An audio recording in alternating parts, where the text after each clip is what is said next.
Welcome to 5 days sex education, Christian sex education challenge, one of its kind. Since I started my work, right?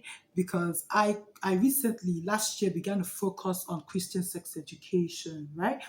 Um, for obvious reasons. For obvious reasons. Reason number one, God is the creator and institutor of sex. So, if you want to learn about a thing, the best place or person to learn from is the owner, the creator, right? That's why they actually put owners' manuals in gadgets and electronics and devices and so on, so that you can learn more about the devices, right? So that's one. Two, I find that the world system, the kingdom of Satan is actually leading in the conversation, right? And they have a lot of resources that our children, yeah, that God's children are actually enforced or forced or imposed. Those resources are imposed upon them to read and partake of them. So that means we are not creating resources, we are not having conversations. So Satan will take over the conversations. And then what next? Number three, we have a generation that don't know what God has to say. They don't even know that God has something to say about sex. One, two, they don't even know what God has to say about it. All they know is what they heard in school, what they heard from friends, and what they read on Google, right? So what happens? We raise a generation that doesn't know God. We raise a generation that doesn't have Christian values inculcated in them. We raise a generation that forgets that this is God's way. This is God's way when it comes to sex, conversations, relationships, love, and so on and so forth. And then we raise a generation that doesn't know the Lord. So that's why I'm doing this. And I hope you join me to raise this flag.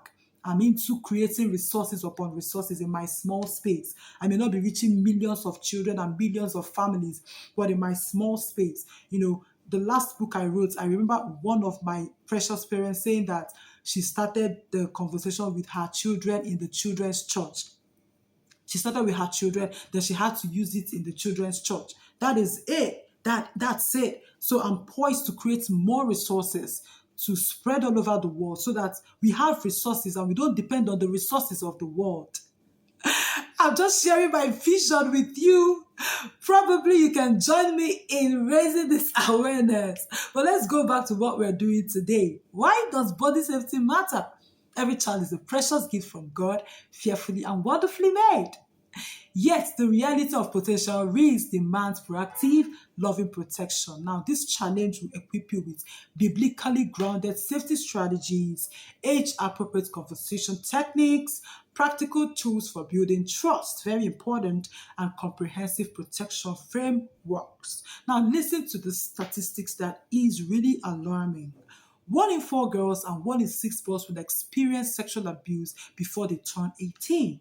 Is that not alarming? Now listen to this one. 90% of child sexual abuse is committed by someone the child knows. Of course, you're witness to that. And of course, only 38% of child sexual abuse victims report or disclose their abuse. That's really shocking. So your child can actually be undergoing abuse and they're not talking. And that's the truth. That's the truth. I know that's the truth. I'm in this work and that is the truth. I have taught in school and I know that's the truth. Children undergoing abuse in their homes and you ask them, their parents don't know.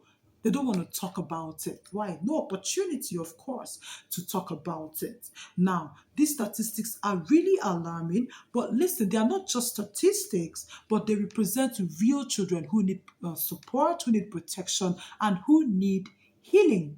All right? So, this is why we are doing this. I talked about reporting. How will your child report to you when they don't have the opportunity? Remember, in my work, I usually, in my own home, I've experienced it, where we are having a conversation about something. Then my child remembers, oh, this person did this to me or tried doing this to me in class. I'll be like, oh my God, why didn't you tell me when it happened? Or my teacher said so, so, and so, or my teacher did so, so. Now, not just in my home, I get report from parents. Oh, my daughter, imagine, why didn't she tell me since? I was asking her why she kept it to herself. How would they remember?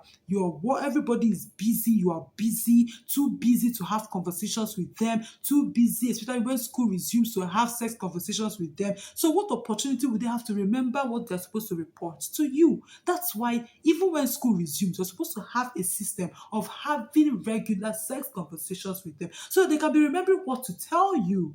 Okay, so yeah, they will remember, right? So at the end of this challenge, please, I hope that you will be having more frequent conversations and you'll be having more frequent Bible-based sex conversations at home with your children. Let's go on to video 2.